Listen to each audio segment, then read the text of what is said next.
Have you ever sat alone in your room at midnight and suddenly felt a cold shiver run down your spine, as if someone was standing right behind your neck, staring intensely at your computer screen?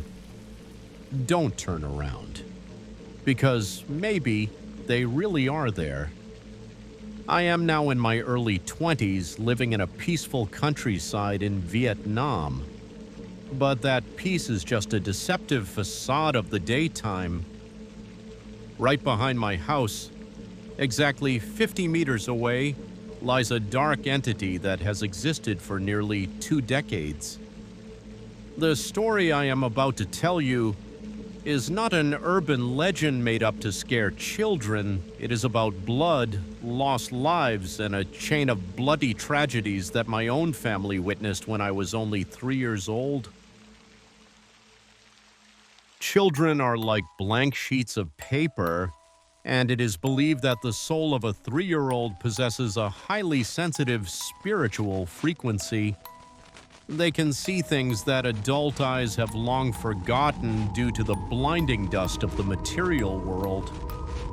I have no personal memory of that year. All of these chilling details were pieced together from what my father told me during rolling blackouts, and from the terrified headshakes of the village elders whenever they looked toward that house. It all began the year a 2-story house was constructed right next to ours. In the early 2000s, while the entire village still lived in single-story brick and mud houses, that building rose like a palace. It was coated in a beautiful sky blue paint, modern, magnificent, and proud. Its owner was Mr. Eka. Mr. X was a man who had worked abroad in Australia for years. The day he returned, he brought with him a massive fortune, an amount of wealth that the people of my village had never seen in their entire lives. He had a gentle wife and a young daughter, a few years younger than me. Having embraced Western education, Mr. X worshipped empirical science and held an absolute contempt for the spiritual world. When he decided to spend his money on the land right next to my house, the village elders came to him, held his hands, and begged him to reconsider. Because that land was cursed, it was tainted by unnatural deaths from generations past. Locals said that 10 years prior, a young, broken-hearted woman had hanged herself in the old bamboo grove in the backyard. Less than 2 years later, the body of a 5-year-old child was discovered face down at the bottom of an abandoned, dried-up ancient well right in the middle of the lot, their skin purple, eyes wide open. Those supernatural stories and the sound of weeping every full moon left the land abandoned. No one dared to touch it. But Mr. X only laughed out loud. He dismissed them as nonsense propagated by poor, superstitious peasants. He stated the location was perfect, and he was determined to buy it at all costs. The house was completed after 6 months of construction. It was a scorching day when Mr. X held his housewarming party, inviting the whole village. In our culture, the housewarming ritual is mandatory to report to the earth deities and seek permission from ancestors. My father carried me on his back, walking down the dirt road toward the house. But when we were about 20 meters from the gate, something bizarre happened. I, a 3-year-old child, suddenly burst into a violent shriek. My father recalled that it wasn't a cry for food or a toddler's tantrum. It was a scream of absolute, unadulterated terror. I kept shaking my head, my hands gripping my father's neck, my tiny, trembling finger pointing directly at the iron gate of the blue house. My father looked where I was pointing, but he saw nothing but empty air. As we entered the yard, the atmosphere of the party was completely frozen by a heated argument. The village chief and Mr. X's wife had secretly invited a well-known shaman to perform the ritual, since Mr. X had never lit a single incense stick on this land since breaking ground. Upon seeing the shaman, Mr. X turned into a provoked beast. He pointed directly at the shaman's face, hurling vulgar insults. "Get the hell out of my house! Don't think you can scam a single penny from me, you frauds! And for the rest of you, eat if you want, if not, get lost!" His wife wept and pleaded, "Where there is worship, there is sacredness. Where there is abstinence, there is health. Please let him do the ritual." But Mr. X brushed her off, stormed into the living room, slammed himself down on a wooden chair, and glared at the crowd with eyes full of pure rage. The housewarming party that day took place in a terrifying silence. People ate hurriedly and left with each other before dark, no one wanting to stay in a house where the owner had just insulted the gods. Night fell and the village sank into a deep sleep. The trees and birds were silent. Only the occasional creaking of the old bamboo grove next to Mr. X's house could be heard, carried by the chilling wind. However, on the tin roof of the blue house, a series of horrific shrieks suddenly broke the silence.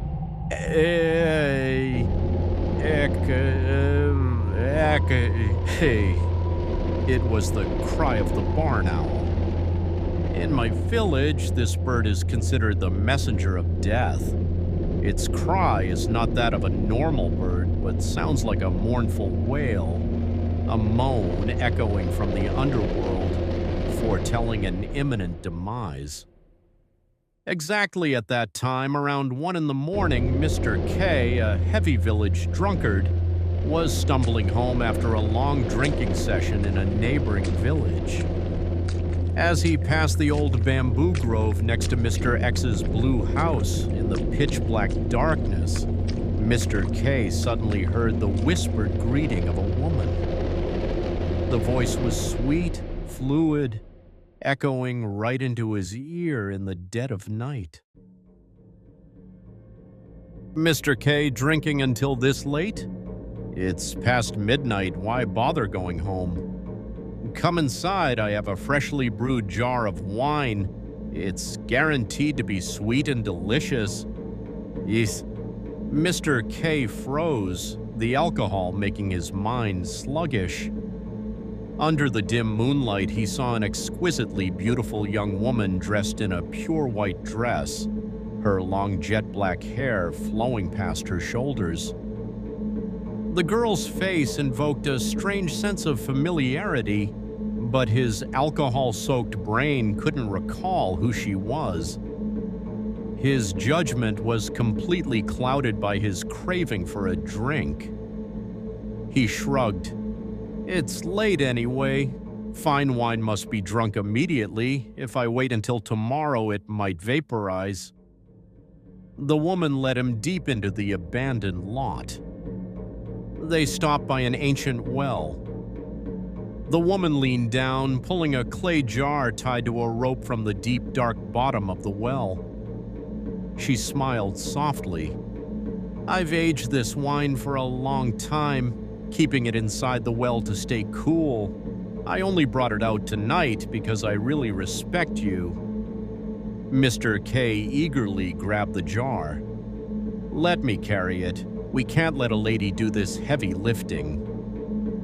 Driven by curiosity, he opened the clay lid to catch a whiff. But the exact second he looked inside the jar, Mr. K's entire drunkenness vanished like a soap bubble. There was no wine inside that clay jar. It was filled with a thick, dark red fluid that looked like coagulated blood, and floating on the surface was a tiny human skull, the skull of a child no older than 5. Terrified, Mr. K snapped his head up to look at the girl. The alluring beauty from moments ago was gone. In her place stood a purple, bloated, hanged corpse. Her eyes rolled back into a lifeless white stare, a long tongue protruding from her mouth, crawling with squirming white maggots. Around her neck was a deep, dark purple rope burn dug deep into her flesh. Mr. K let out a blood-curdling shriek, threw the clay jar to the ground, and ran for his absolute life back to his house. He bolted the door, dragged his blanket over his head, trembling the entire night, not daring to close his eyes for a single second. The next morning, Mr. K's terrifying encounter spread with dizzying speed throughout the village. Young and old alike were paralyzed with anxiety and fear.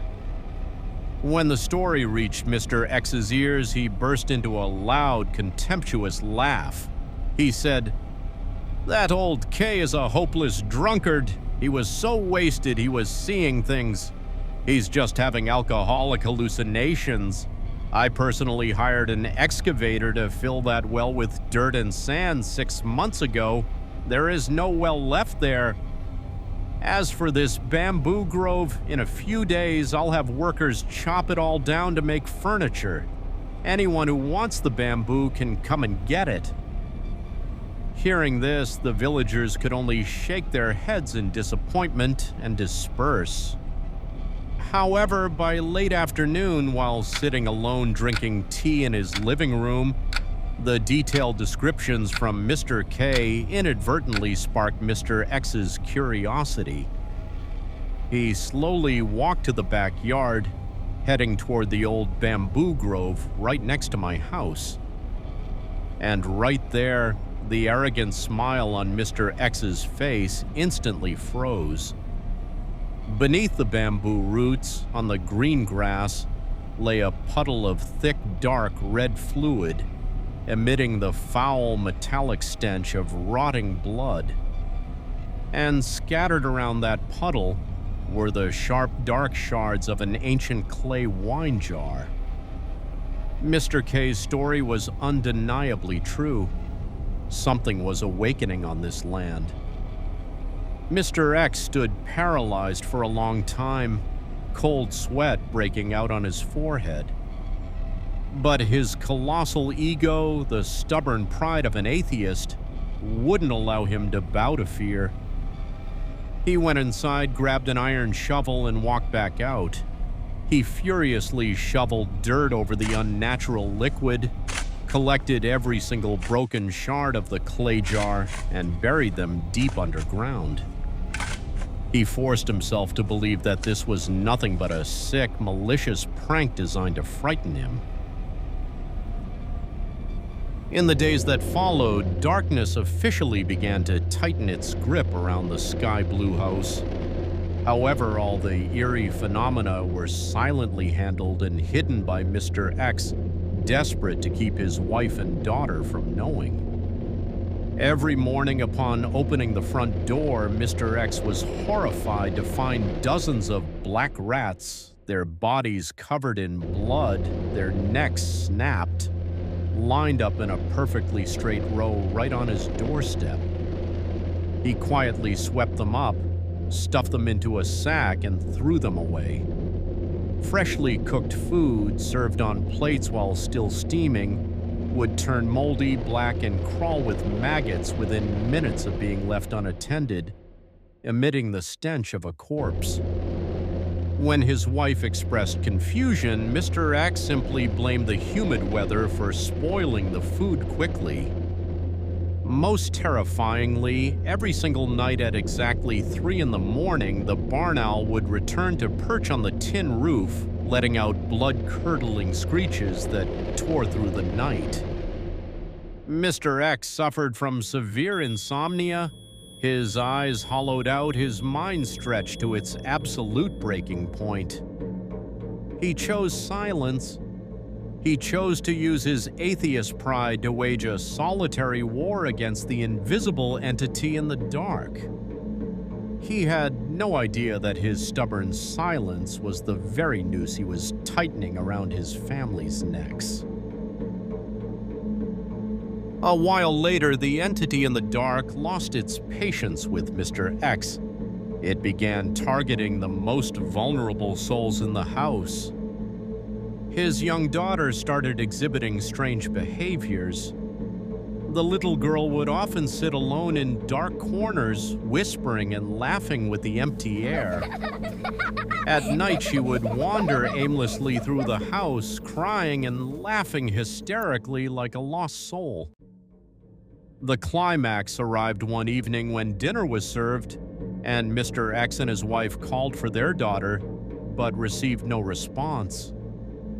Panic-stricken, they searched everywhere, from her bedroom and under the bed to the storage room, all empty. When they reached the second floor, Mr. X's heart nearly stopped.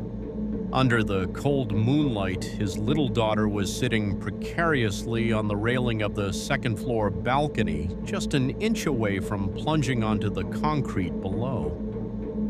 Her eyes were wide open, hollow. Her mouth stretched into a bizarre, frozen smile as she stared at her parents. Mr. X rushed forward and pulled her down. His wife broke into hysterical tears, immediately calling a local doctor. The doctor shook his head, suggesting it might be severe sleepwalking, and advised taking her to the provincial hospital.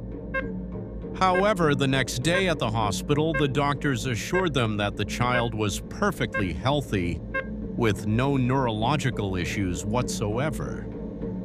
Mr. X brought his daughter home, forcing a calm expression to comfort his wife. "It's all right, honey. The doctors said she's fine. She's probably just stressed out lately." After that day, the girl suddenly returned to normal, as if nothing had ever happened. But Mr. X had no idea that this was merely the eerie calm before a bloody storm. That day was an overcast day with a heavy thunderstorm looming over the region. His daughter was away at school, and Mr. X had gone to a neighboring village for a death anniversary feast and had not yet returned. Only his wife was home, boiling water in the kitchen. Suddenly, she heard a woman's voice calling out from the gate, "Mrs. X, open up and let me come in for a chat." His wife rushed out and saw the familiar silhouette of her neighbor standing outside. But the exact fraction of a second her hand touched the iron latch, the world around her plunged into darkness, and a massive wave of dark, freezing energy slammed into her body, causing her to collapse onto the cold ground. A while later, the wife slowly crawled back up, but her eyes were stripped of their usual warmth. They were vacant, cold, like the eyes of a corpse. By dusk, Mr. X rode his motorcycle home, heavily intoxicated, half-conscious. Walking into the dark living room, he called out, "Wife, where are you? Why is the house pitch black with no lights on?" Before his words could even fade, from the shadows of the doorway leading to the kitchen, his wife slowly stepped out. She didn't answer, she merely curved her lips into a distorted, bizarre smile and spoke. "You're home, husband? What do you want for dinner tonight so I can cook for you?" But that voice did not belong to his wife. It was a high-pitched, haunting voice, sharp as a razor blade. Mr. X rubbed his eyes and stared. Under the flickering lights, his drunkenness turned into absolute horror. Standing before him was not his wife, but H, the ex-lover he had heartlessly abandoned 10 years ago to flee to Australia. H's face was purple, the rope burn around her neck bleeding. She stared at him and laughed hysterically. "Husband, it's me. H, your true wife. Madness and primal fear surged. Mr. X screamed, "Get out! Get the hell out of my house! My wife and daughter are coming home soon." But H's phantom stood still, her laughter growing louder, sharper, echoing off the four walls of the house, threatening to shatter his eardrums. Unable to contain himself any longer, Mr. X lunged forward like a rabid beast, locking both hands around the throat of the woman before him. The phantom didn't resist. She just stared into his eyes and continued her maniacal laughter. Mr. X frantically channeled all his strength into his hands, squeezing tighter and tighter until the piercing laughter faded, transforming into a choked, suffocating rattle, and then stopped completely. Mr. X released his grip, panting heavily. He sat on the chair, drinking a gulp of cold water to regain his senses.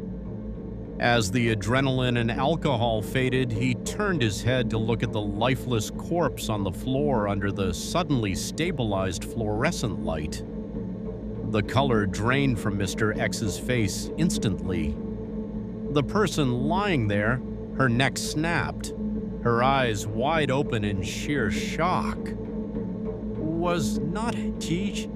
It was his own wife, the woman who shared his bed every night.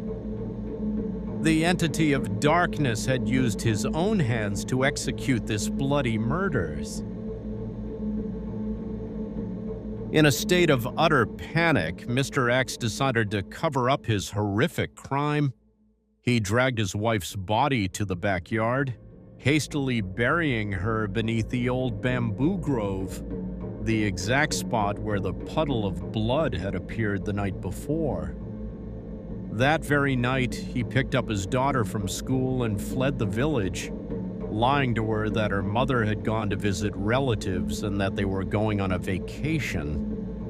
But karma leaves no stone unturned, and retribution arrived sooner than he expected.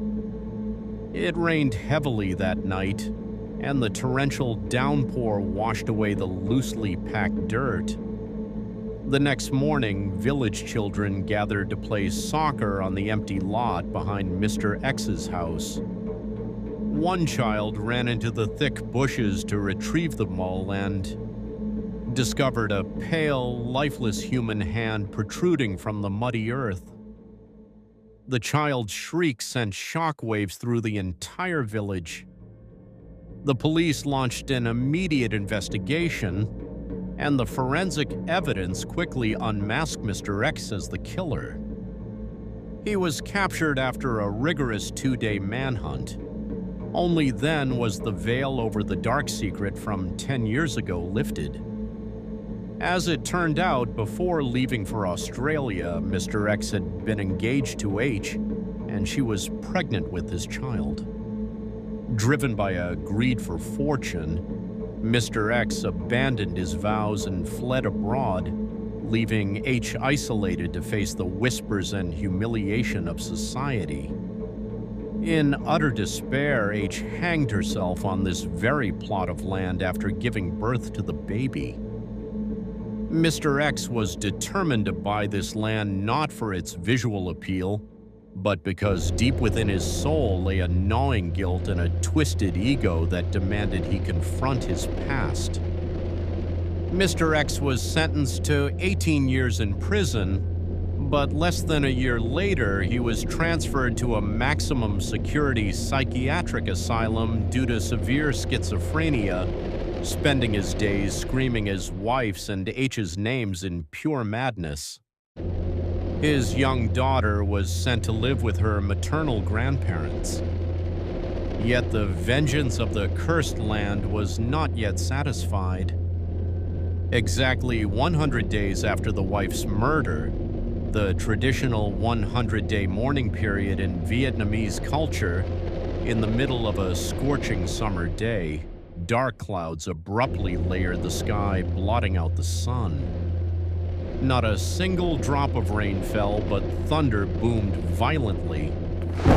A massive lightning bolt ripped through the heavens, striking the blue house directly. Fire erupted furiously from the kitchen, the exact spot where the wife had perished.